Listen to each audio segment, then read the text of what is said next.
This is how to name mobs in Minecraft. Like It is this. only 12.0.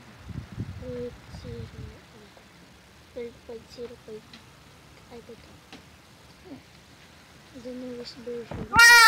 You need to spawn ocelot or any mob, real fish to tame the ocelot. You need anvil.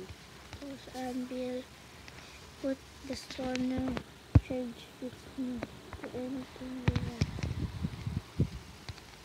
And then that's it. Its name Katie. Tame it.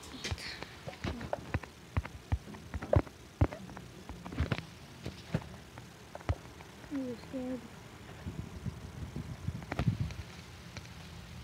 Okay, now it's tamed and made Katie.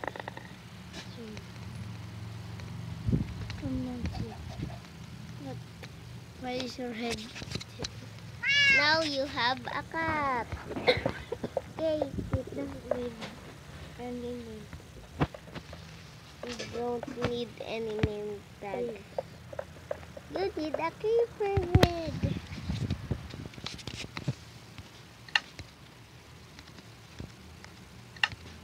Bye-bye.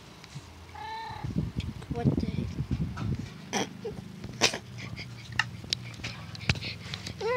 Narinig mo? Wow!